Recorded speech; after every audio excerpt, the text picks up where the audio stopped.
Pernahkah Anda berbicara kepada seseorang yang terus mengangguk, tetapi sebenarnya tidak mendengarkan? Atau membaca sebuah pesan berkali-kali, namun baru memahami maknanya setelah mengalami sesuatu yang mengubah hidup? Begitulah sabda Tuhan bekerja. Firman yang sama dibacakan kepada banyak orang, tetapi menghasilkan respons yang berbeda. Ada hati yang tetap tertutup. Ada hati yang mulai tergerak, ada pula hati yang diubahkan selamanya.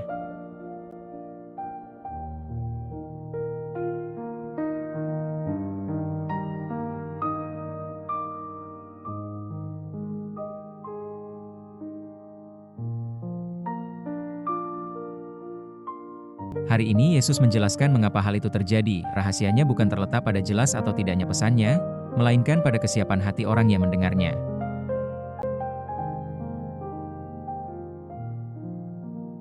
Maka datanglah murid-muridnya dan bertanya kepadanya, "Mengapa engkau berkata-kata kepada mereka dalam perumpamaan?"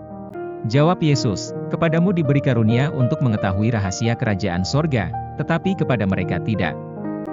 Karena siapa yang mempunyai, kepadanya akan diberi, sehingga ia berkelimpahan, tetapi siapa yang tidak mempunyai, apapun juga yang ada padanya akan diambil daripadanya.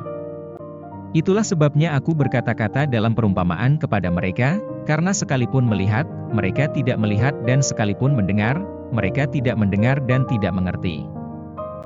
Maka pada mereka genaplah nubuat Yesaya, yang berbunyi, kamu akan mendengar dan mendengar, namun tidak mengerti, kamu akan melihat dan melihat, namun tidak menanggap.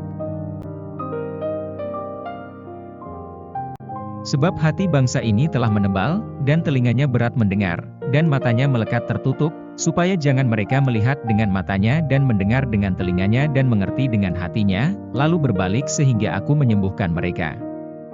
Tetapi berbahagialah matamu karena melihat dan telingamu karena mendengar.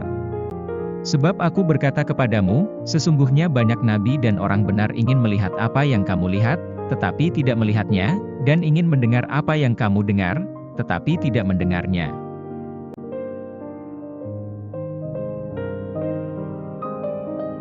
Bapa Surgawi, terima kasih atas sabdamu yang selalu hidup dan memberi kehidupan. Ampunilah kami ketika kami lebih sibuk mendengar suara dunia daripada mendengarkan suara putramu. Bukalah mata iman kami agar melihat kehadiranmu. Bukalah telinga hati kami agar mengenali panggilanmu. Lembutkan hati kami yang keras. Sembuhkan hati kami yang terluka.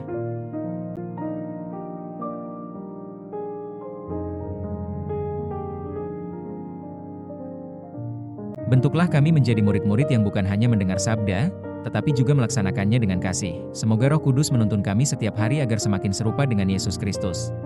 Kami menyerahkan seluruh hidup kami ke dalam tangan-Mu, dalam nama Yesus Kristus, Tuhan kami, amin.